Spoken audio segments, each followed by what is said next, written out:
Hey guys, what's up? So today I'm going to talk about stuff 3. I only make this if I ran out of ideas, so yeah. So anyways, let's just get started, shall we? So anyways, today we're going to talk about things like about the SCP universe and the DC and Marvel universe and Yumineko universe and so on. I am a big fan of fictional universes. I think there's some sort of intriguing universes, and I also think that they have great stories and plot points, I think. This is just my opinion. Feel free to disagree in the comments, although I'm on a strict mode, so I can't view your comments from now. So let's get started. So we're going to start with the SCP part. So you see, I asked York Studios about SCP-312 and Sephiroth, and he said that Sephiroth and Klopath on SCP-312 is kind of misinterpreted by people as being able to surpass the authors. It is the equivalent of if Mixie punches the author, it means that they surpass all fiction, which is not true, since the Ultimator and non-omnipotent being that is below the writer, which is the omnipotent being within DC, transcends Mr. Mixie's Fiddlelick. And basically, even the Ultimator is still infinitely below. Like, I don't know if he is still below like Dream of the Endless, and he is still like below Lucifer, and so on. So basically, York Studios said to me that basically Sephiroth is basically like kind of misinterpreted to surpass author level characters, which I've realized people actually done. I don't really like fanboys that much. Like, even if I publish my own series today, I don't really like having fanboys, so I just like to keep it private sometimes. So anyways, move on to the topic. So, you see, the SCP universe is kind of misinterpreted by a lot of people due to how vague it is. Although there are some, very a bit of a valid power scale at least. So, the lower Elder Gods are like high hyperversal, according to the official website of the SCP Wiki, and the High Elder Gods are outerversal. I also heard that the Worm is actually below SCP-3812, in which I realized, considering that, I watched Michael Ishue's videos, considering that, the Worm is still like, I don't know, below SCP-3812, below SCP-3812 Transcendence. Although I have realized that, SCP-3812's powers actually came from Sephiroth himself. Although it has been repeatedly stated that SCP-5999 and SCP-3812 did surpass as the authors on numerous occasions, they didn't surpass the true authors. Now, what do I mean by this? Well, you see, there isn't any real-life cases of a blue man just, coming out of some sort of wiki page or computer, just coming out of nowhere, like coming out of some guy's house on some guy's computer, and then just goes up to the sky for really no reason, or a video that killed people from a certain wiki.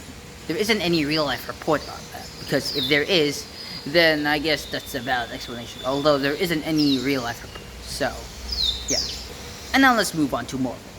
So, Marvel has a lot of OP characters, and one of those OP characters, which is the most well-known, is the One Above All.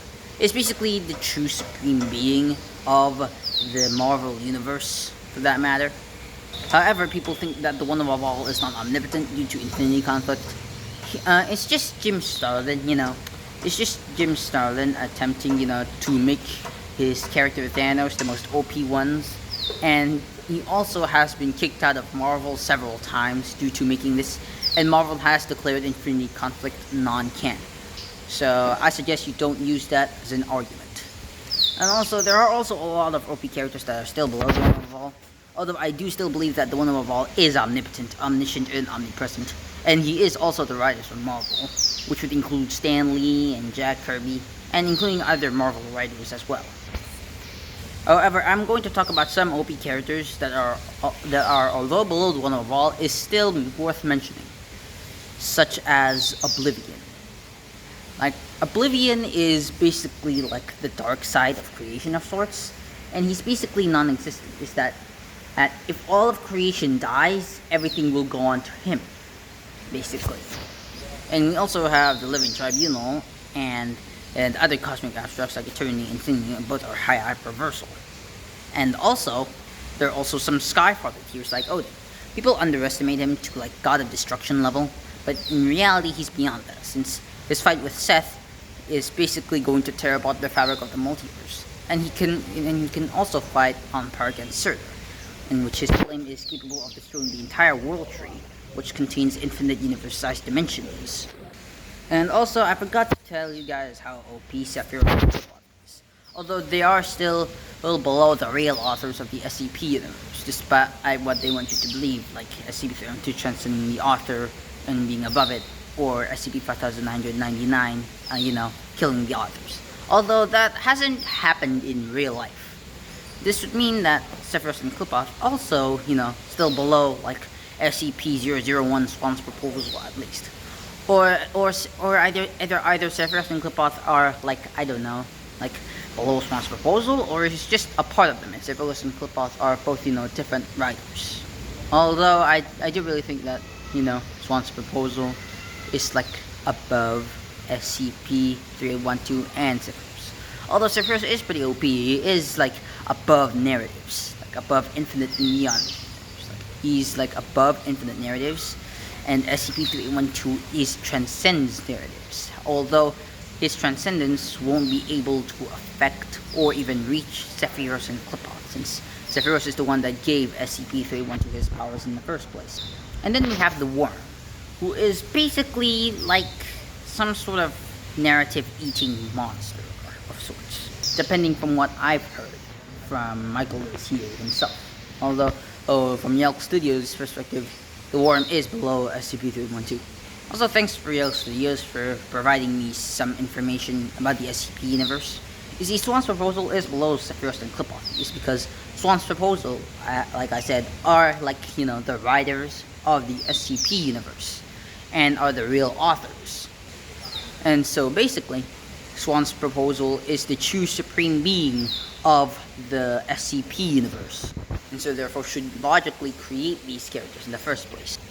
It's because, the reason why I think this is because there isn't any real life report of anything like a blue man just, going up to the sky that pops out of your computer and goes up to the sky for no reason, nor some sort of video on the SCP wiki, on some sort of wiki that, kills people.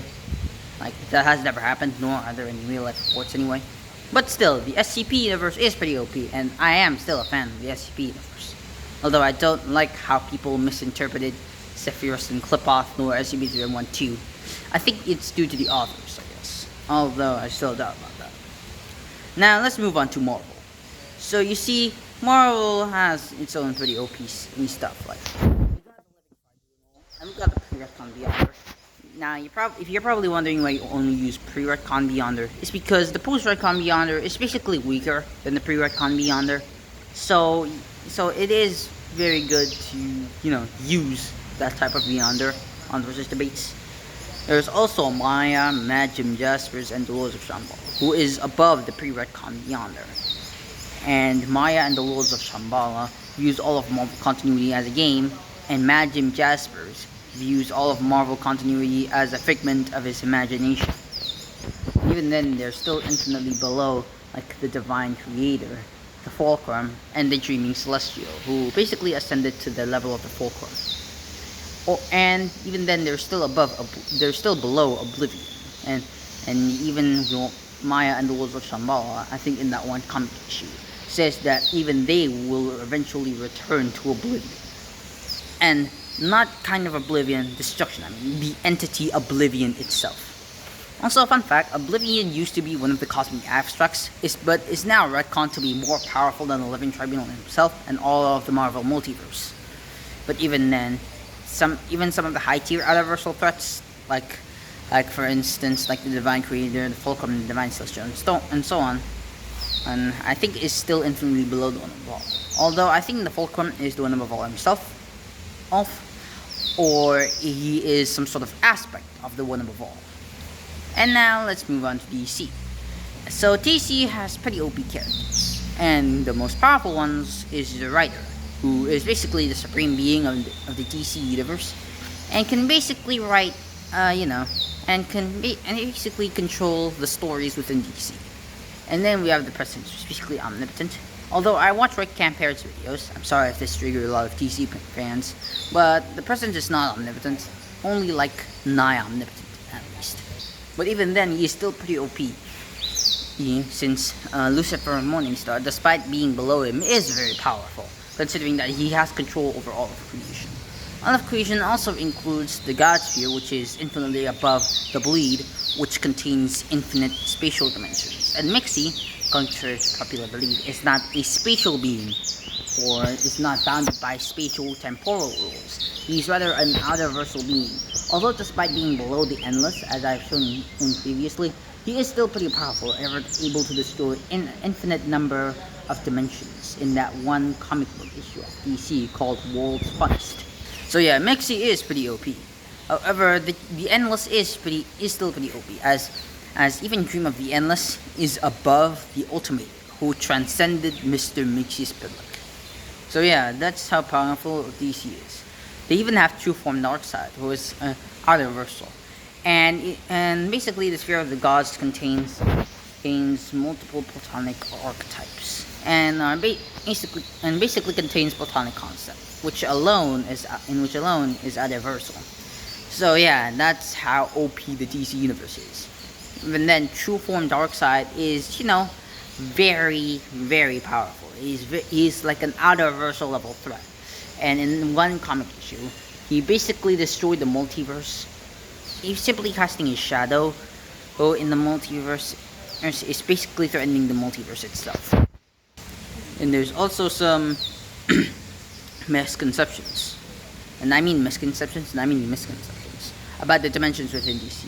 People think that the dimensions like 4D or 5D is basically spatial. Although that might be true, it's also not true, considering that the dimensions within DC is specifically described as being a dimension beyond infinite dimensions, and sometimes even beyond the God Sphere, and extending to the source, like the fifth dimension, in which I would call a realm, just so people are not confused. That basically extends to the source wall and beyond. And basically, DC has one of the most powerful characters of all time. I'm not joking.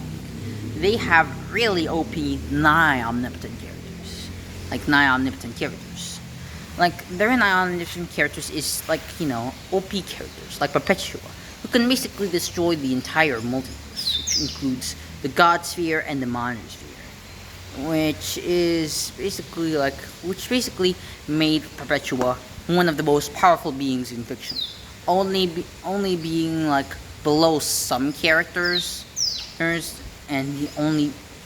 being able to be matched by the Darkest Knight with Dr. Manhattan's powers, and also I don't know if there are characters that are above Perpetua, but I do know that there are some characters that are above Perpetua, and one of those characters are the Rider. Although there is also the Overvoid and the Overmodel, and they're basically overpowered, and including the Leviathan Restored, which contains every world in existence, each world viewing the previous as mere fiction. So yeah, guys, that's it for the Talking About Stuff 3 video. And so anyways, hopefully you guys enjoyed. Hopefully you guys like, subscribe, and turn on those notifications, and peace out.